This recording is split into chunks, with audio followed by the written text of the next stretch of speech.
Okay, so here's the deal. You wanna make $10,000 a month and you have a business thought out for yourself because hey, if everyone can do it, then so can you, right? Wrong.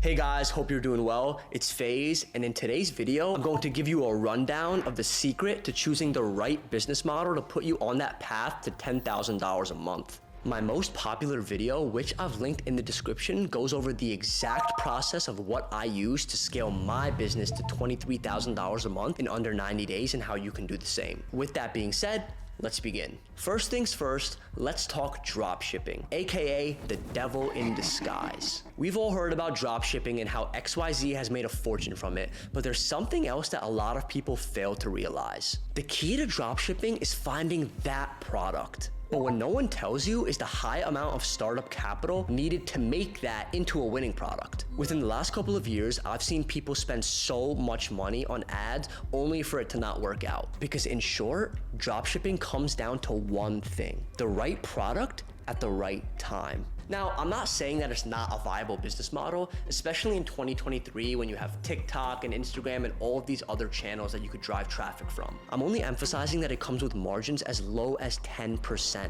and high investment in terms of capital, product research time, and test time, which can be put into something that's so much easier with higher profit margins, which I'm going to be talking about later in this video. Now, like dropshipping, working with Amazon FBA can be tricky. It might seem simple enough because Amazon does take care of storage, order processing, customer support, and customer trust, because who doesn't love Amazon, you know? But trust me when I say that all that glitters is not gold, because in the business world, everything comes with a price. And this business model comes with a big one. Cost is the key word here, and there are a number of them. From high storage costs to strict regulations and other miscellaneous expenses that only seem to be going up, your profit margins will continue to melt away. You've also got the whole issue of no personal branding and Amazon itself being a competitor. We've all heard of Amazon Basics, right? What you might not know is it's literally items copied from the sellers that are selling the most, and they brand it as their own. Imagine finding a winning product only for the shipment company to take it from you and brand it as their own. Sucks, right?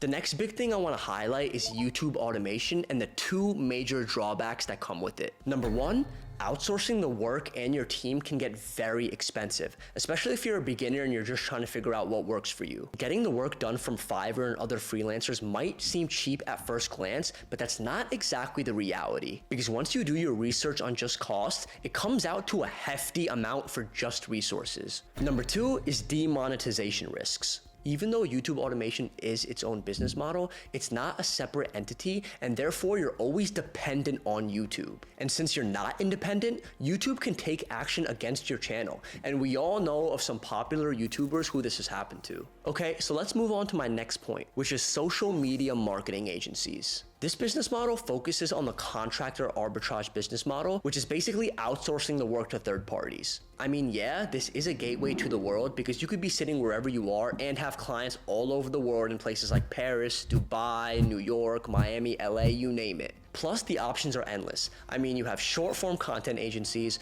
personal branding agencies, influencer marketing, the sky's the limit. And it sounds great and can be what works for you, but it comes with a harsh reality that a lot of people tend to overlook. For beginners, it's like digging yourself into a hole that just gets deeper and deeper and deeper, and you never find the treasure that you were promised. Now, let me explain. Let's say you started your social media marketing agency and you even secured your first client, which is amazing, so congrats. However, you're only starting off and you have to stay within budget. So you outsource that work to a vendor who is budget friendly, but in the end, they don't get the result that you promised to your client. So pretty much you've let that client down, and now you're frantically looking for a new client to make sure you can keep your agency going. What you don't realize is you're stuck in this loop, getting clients, bad vendors, and ultimately bad results. In order for your agency to really work and cut through the competition, you've got to master the art of client acquisition and service delivery. But what if I told you that they could essentially be the same exact thing?